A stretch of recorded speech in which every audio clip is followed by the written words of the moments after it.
just recently been at a live line forum in Melbourne or Sydney, correct me if I'm wrong, Lee. And he's got a few stories over there that he's going to share. He shared them at Oxford recently, and I thought it was really good to get home with me, so I'm sure it will with everyone else. So, cool. Thanks, Lee. Alright, hey fellas, girls, ladies, whoever. Thanks for letting me come out. So yeah, as Cam said, I went to Live Works Forum in Sydney back in May. Craig Swan from our ops, he came with us, and also Daniel was there from the training centre. And it was quite enlightening. So I've been thinking about how to deliver the message, but so first thing is, you might need to bring anyone down or rep your day. But hands up, who's got family? Yep, okay. How do you think they would feel or function if you were incapacitated or gone? Shattered. Devastated? Okay.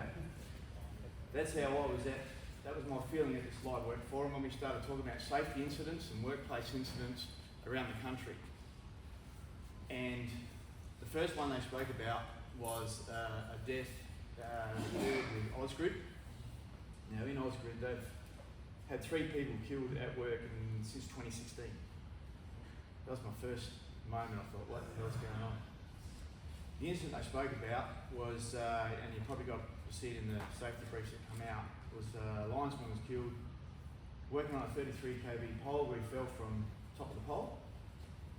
Now still under legal privilege, the incident, so they couldn't release too much. But it was at night, it was near midnight, and all we know is that they were working on a 33 kV pole and he fell from the top of that, and when he hit the ground, severely injured, and he passed away. So the guy that was delivering it was their head of safety from Ausgrid, and to be quite honest, I was disgusted the way he delivered the message. There was no emotion. It was almost like shit out.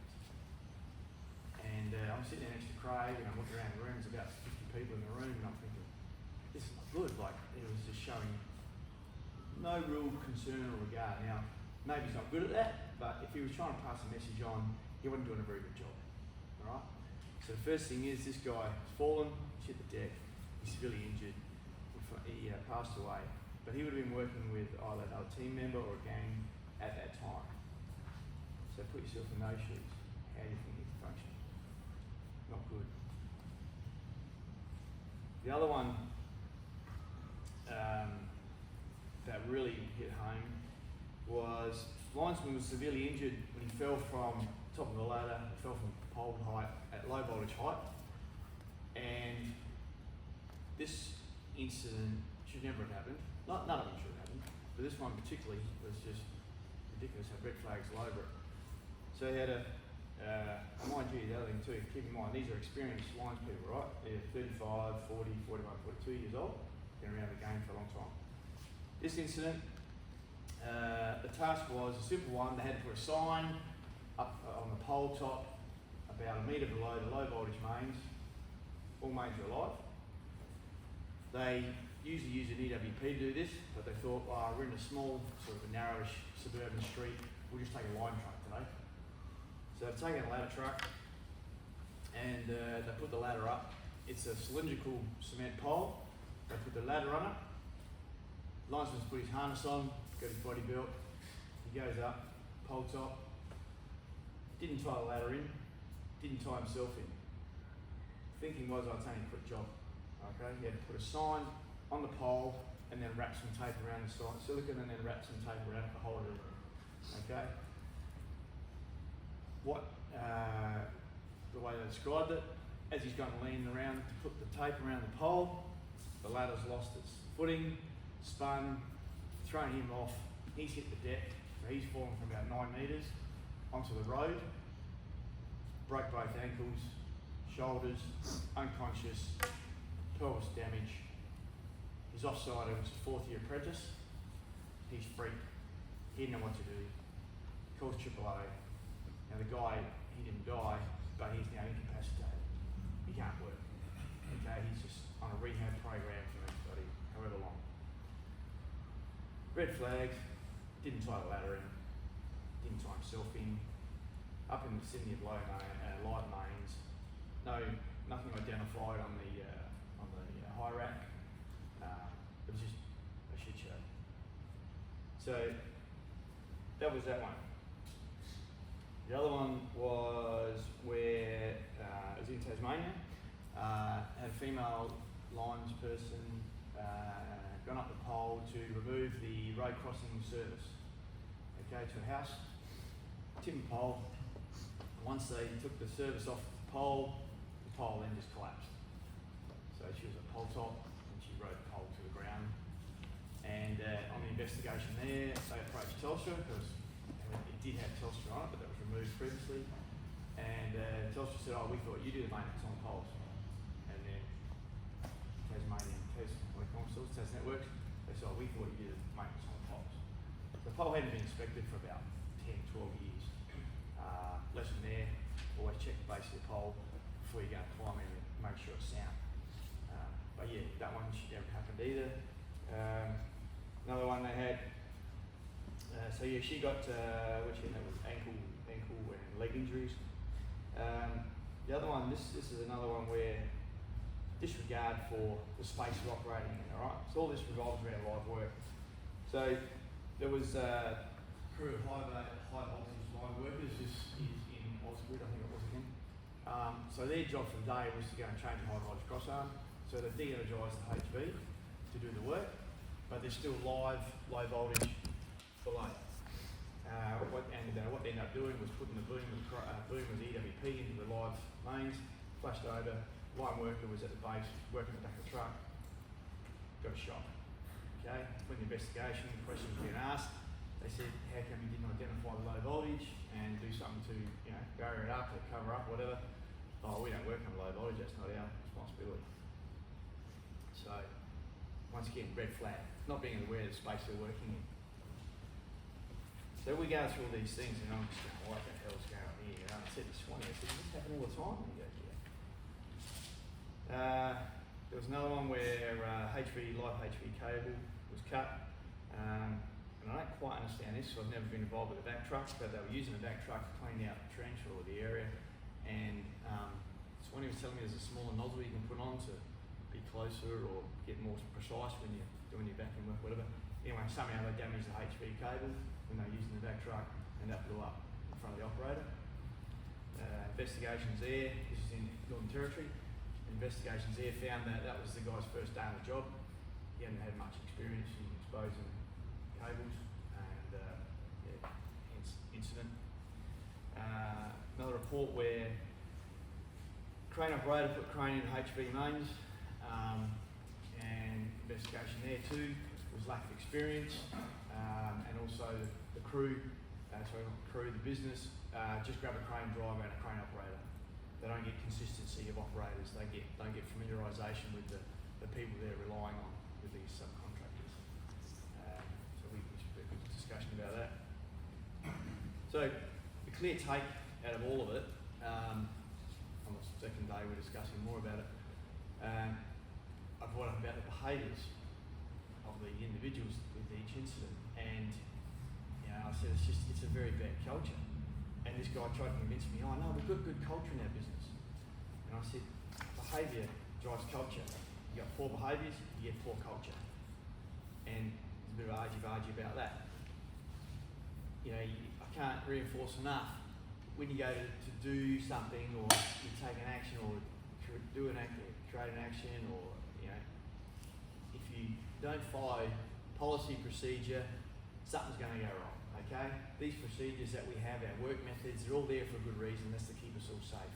If we want to divert from that, then we shorten the odds of having an incident or getting impacted by something. So, yeah, good behaviour drives good culture. And apparently last week, Swanee told me this one yesterday too. There was another crane incident on the Gold Coast. I don't know if anyone's heard about this one. So there's a crane operator, they're moving some equipment on a construction site, and crane swung around, had a big lump of steel hanging off the hook, and it swung around, and there was a person in the area who wasn't aware of what was going on, and the steel hit him somewhere in the head or somewhere. Anyway, they were killed on site. So, you know, it happens out there, and it shouldn't happen out there. But the main thing out of that live work forum, and it covers from 240 all the way up to 500 kV. Any live work in that sort of that space. It just comes down to good communication, follow procedure, stick to the work method. If you see someone that's acting, you know, inappropriately or not within the scope of normal works, speak up, pull them up, challenge them. You know, if they haven't got their heart out on it, whatever it is that you've noticed or they're doing something wrong, pull them up to prevent. You know, we've all got the gut instinct. We know when something's not right. As soon as that goes off, speak up, state your point, and then make sure we correct that and move on, so we can all get home to our families, and our loved ones, and our kids. These guys that got killed at work should never have got killed at work, and they've robbed their kids of a father. You know, they've robbed their wives, they've robbed their families. They're missing out on so much, and so is their families, through some poor decision making and bad choices. Okay? I can't reinforce enough. It's about choice, doing the right thing. That's about it. Thank you very much. I appreciate you sharing that. No worries. Whenever the opportunity comes up to go to one of those live forums, put your hand up and go and have a look. It's a very interesting space. Yeah. All right. Sure. Cool. Thanks, Lee. Alright, kick off our toolbox. So just first up, we've got a couple of birthdays. So happy birthday, Chris Will. And happy birthday to Emily Flinders.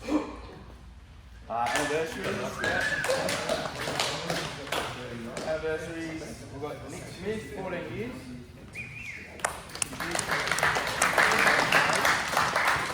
And Dan Barmer, celebrating 5 years in the business.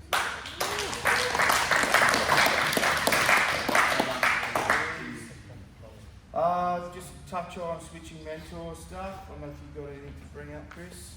Nothing specific, but yeah, 279 days switching incident free, so that's some good vigilance by the guys that keep that up. And just wanted to mention, last week we had a few shifting goalposts on the job with the switching sheet, and it was just great communication by the guys out on site. And also, when you're in those scenarios, just keep your communication lines open with the sixes, because yeah, that was helpful as well as we tried to change the workload and stuff to suit what was going on with the switching, because we were getting a late start on that. So yeah, just keep your communication levels up, and that should be it. Perfect. Thanks, Chris. Just got some safety alerts in advance. So this one, joggers. This one's contractor electrical shop. Yep, so this would happen in Loveday substation, which I reckon we were the other day. So we had the isolation, we do a low switch there. So pretty substation based, but someone received a shot from a de-energized CT. So following the shot, the dead leakage zone was tested using a fluke, giving a reading of 50 volts. Further tests with a low impedance meter gave a reading of 22 volts. So the contractor attended the Barmer Hospital for assessment. Employees didn't suffer any ill effect from the electrical shock. So some immediate actions, the employee immediately reported the incident to the leader. The shock report was completed on Sunday the 22nd. WorkSafe standards for electrical work are clear. Work when we conduct it and equipment must be treated as energised unless declared isolated, proved dead and earth where required. So currently under investigation on CTs. Cool, thanks Nick. This one is a switch on safety excellence. So this one's no HV bushing shield, and Ryan's got this one. Yep.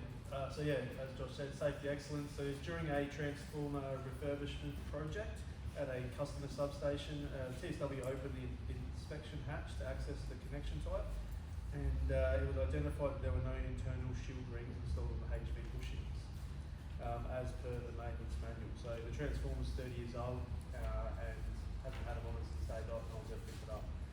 The purpose of the shield ring is to distribute the electrical field gradient lower to its maximum values below the threshold, preventing electrical discharge. So without the installation of shield rings installed, in accordance with the manual, the power transformer will not be re-energised as per client's request. Independent currently consulting with relevant solution to rectify the issue. This demonstrates that the workers remain vigilant and applying their work-safe values by managing risks. The identification has been highly praised by external technical transformer engineers, and that's that. So what we're talking about, just those little things, understanding what you're working with. Just because it's been there for 30 years and it's still working doesn't mean it was done right to start with. So just keep your eyes open, look out for your mates. That one's triggered investigation now throughout their assets or similar. There's no guarantee they're in appropriate liquor. So it's good fine. No, cheers for that, Ryan. Last one I've got here, so is the return of LED luminaires. No, Muchie's got this one. So yeah, apparently for some of the LED luminaires, they've been going back to manufacturer because they're a far unit. They've had a big influx, so they've come up with a bit of procedure to alleviate having to go back straight away. So apparently guys have been taking them down and they've been going back. They're too much of an influx, so they've come up with this. So actions to be taken is to conduct a primary on-site troubleshooting procedure. One is to confirm the unit is properly connected and earthed. Two, confirm the supply voltage is 230 volts plus or minus 6% and 10% at the supply terminal block. Three, confirm that the fuse isn't blown and if it is, replace. Four, confirm that the PE cell is correctly installed. Five, replace the PE cell with short cap EM 1440. For them, if it's still not working, it's then to be taken back with the installed PE cell, put in a box, and then it's taken back to the manufacturer from there. That's literally just it. We're going to get the short caps on our trucks so we can do those tests. I would say Yep. otherwise- Yeah, I've got them. Yep, they're coming. Just got to get them out to you.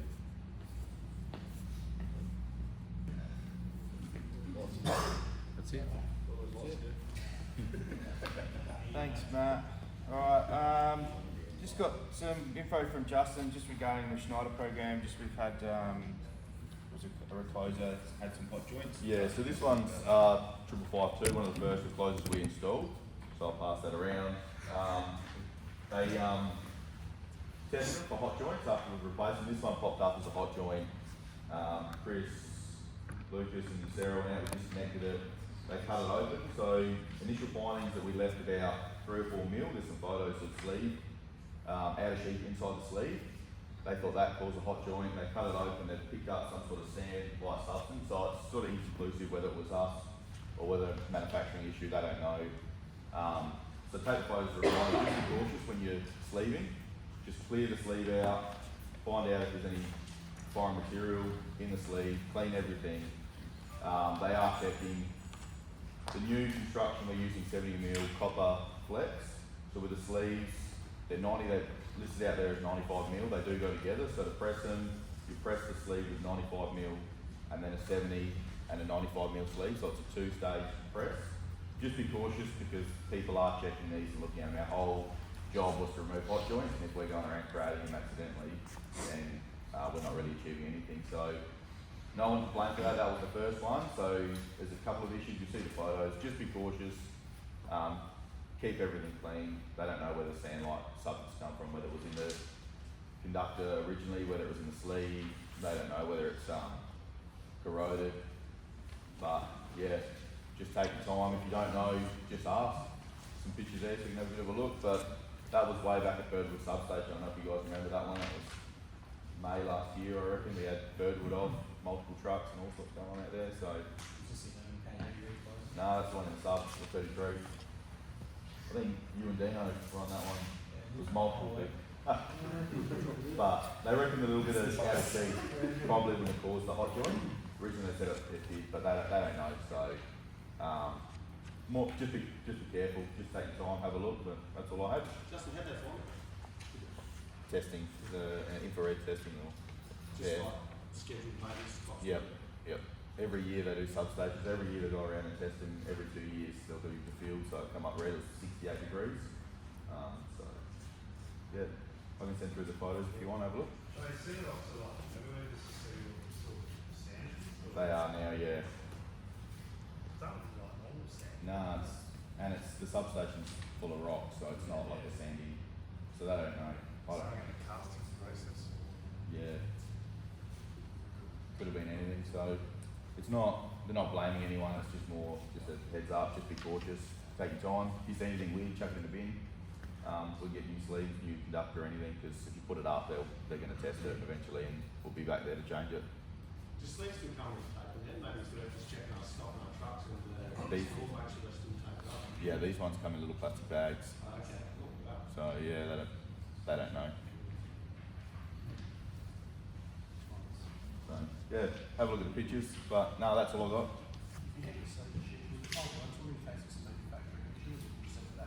Yeah, if you come across anything, let me know and we can send them back. Same with conductor or anything like that. Yeah. I've never seen sand inside the conductor or the sleeve. They're all sealed, so could be anything.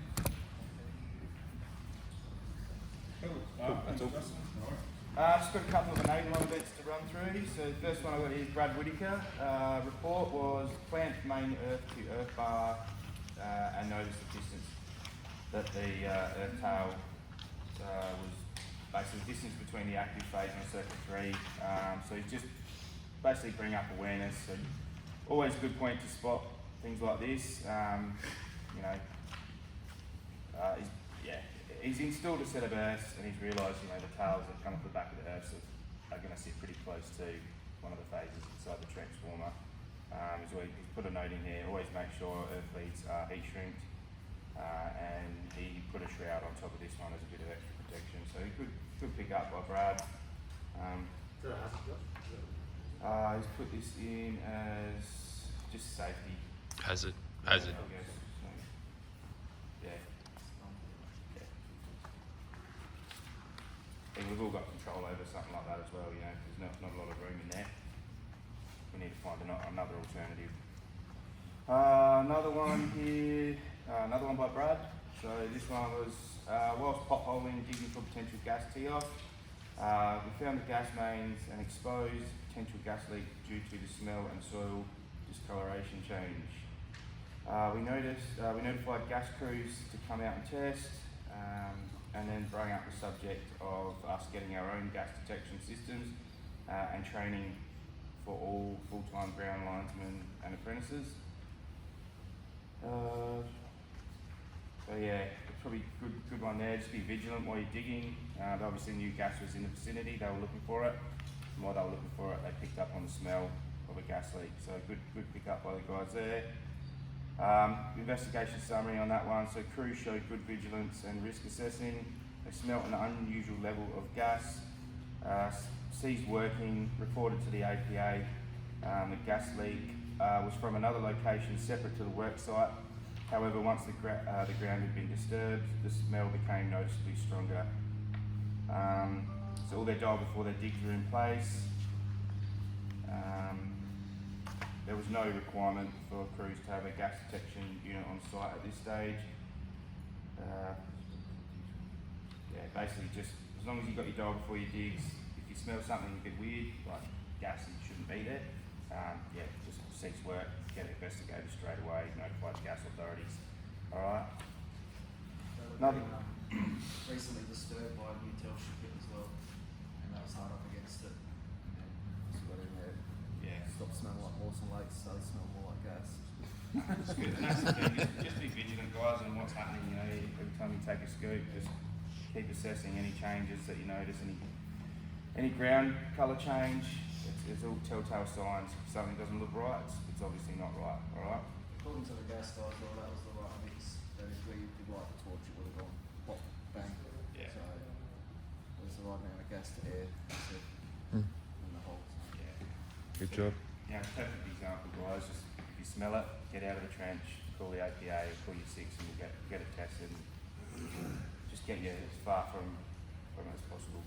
Last one I've got here was put in by Ronald. So this one is low voltage conductor. So report during hazard assessment prior to public light install, notice red phase conductor displaced from crossarm. Made safe and reported to knock. So that's a good pick up there by public lighting guys. and the summary, good hazard risk assessment along with hazard reporting. So well done on that one. So that's the 3 enable-ons. What else we got here? So just got a little update on the culture work party. So everyone knows that's in place now. So elevating the workplace culture, that's our main goal. I'll just run through the people that are in that as well. So if you've got anything you want to have brought up in the meeting, is it monthly or monthly?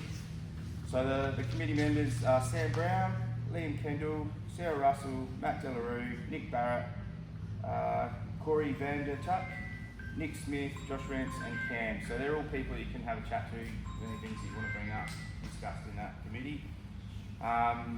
Actions that we've got currently in progress. So to recognise, recognise success publicly. So in groups like this, a proper follow-up for ADPs, crew consistency, more give and take between managers and personnel, crews to start helping other crews that are still working, regular meetings with the HSR union rep and management, and leaving apprentices in the yard for general. Hey everybody, welcome to the... That's enough. Cut off what I'm doing. Hey everybody, and welcome to the June update. Today I'm out here with the distribution services crew. Can't stop you. Looking at some public lighting work. As you know, we're going around.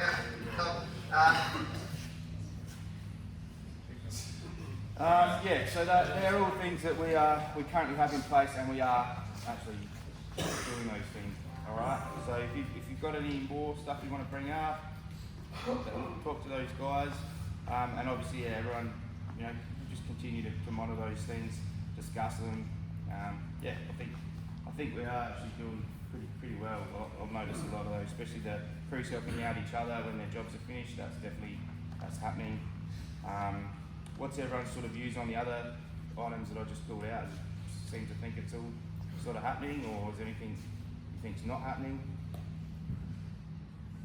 No? Yeah. The next meeting is next Thursday, the 18th, so get around anyone that's in that committee if you've got some thoughts on going there. Yeah, it'd be good to- I missed the last one myself, I was on leave, so I'm looking forward to it. Good to have the feedback to sort of let us know if those things are actually happening, so we can continue to work on them. One thing that's, excuse me, we're gonna add updates in the Toolbox every week. One thing we haven't been very good at is letting these guys and girls know what we've actually been working on.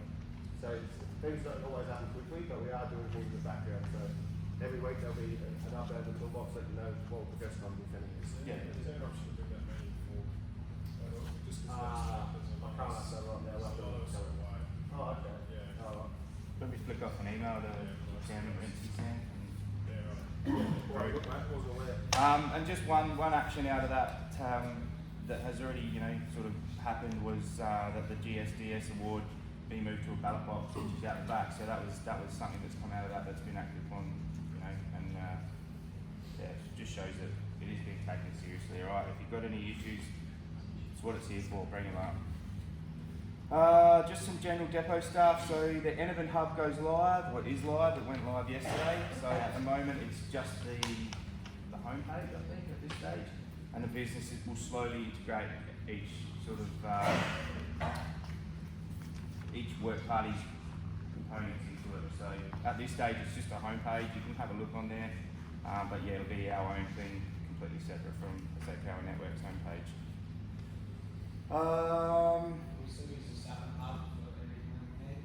I'm not sure. Yeah, you can. Yeah, You can go on any website you want, mate. There's nothing stopping you. And I believe the Enervin one. I've had a bit of a play, and it does link to similar pages.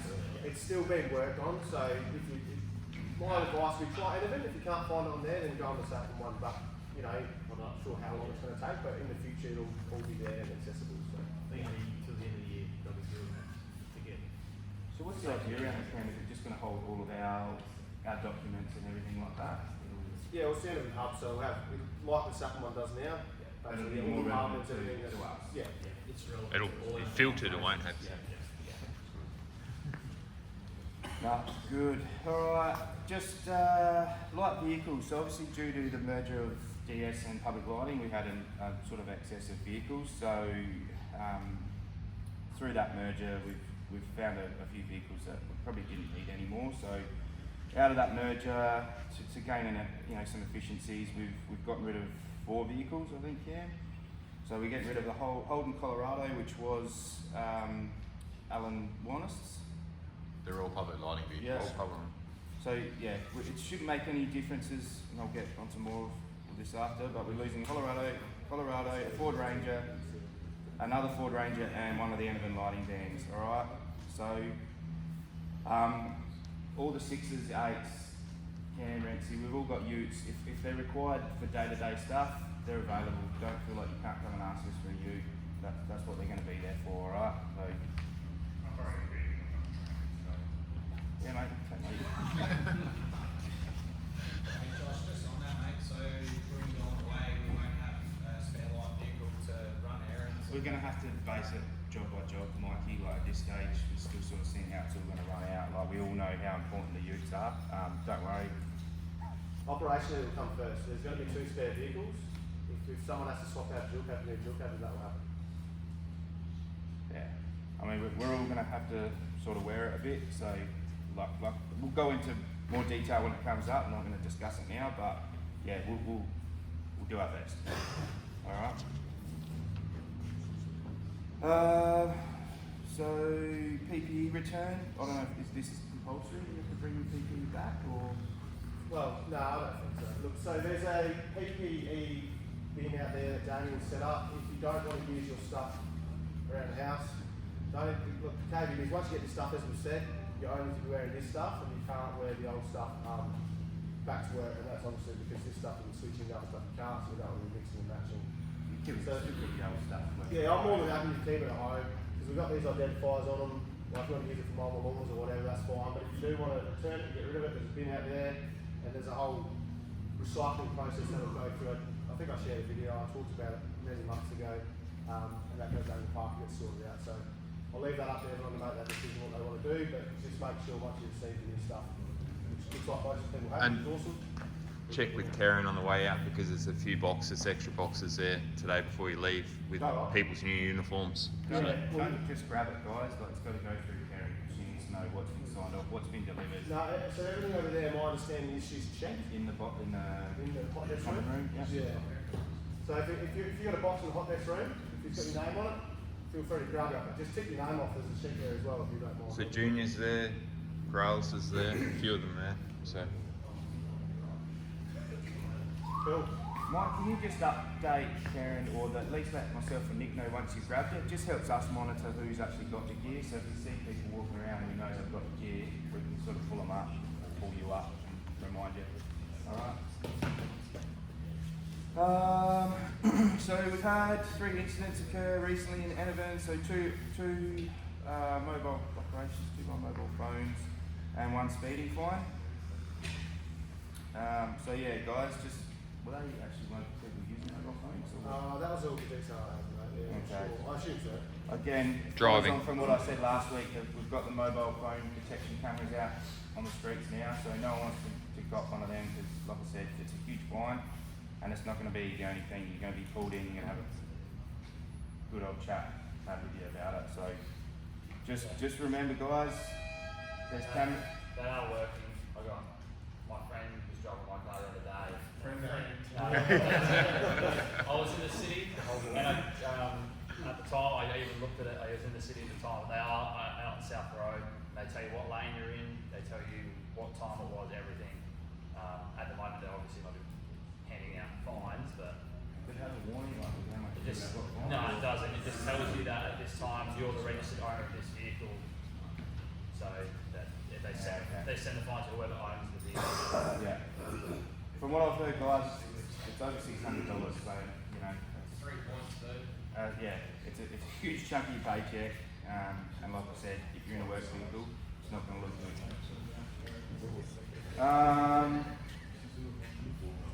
So yeah, just a timely reminder to obey road rules. Just another one, so we're just seeking some feedback. So I think Cam is in talks with Emily and Nick about site toilets. Is there anything you guys can sort of think of that might be able to help us out with this? We're just looking for other ideas, alternatives of how we can sort of sort this issue out. Might need to get a few extra light vehicles. So,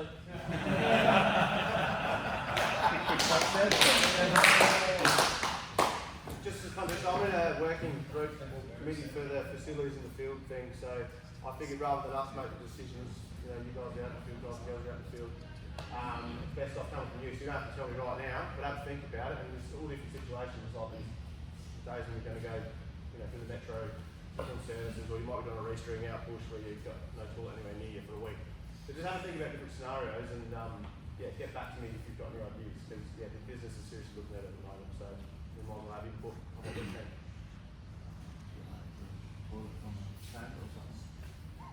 There's all different ideas floating around at the moment, but yeah, keen to see what the field then is like.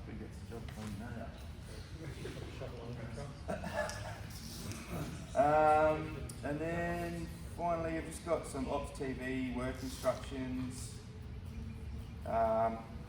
This is me as well, just yeah, on this. probably.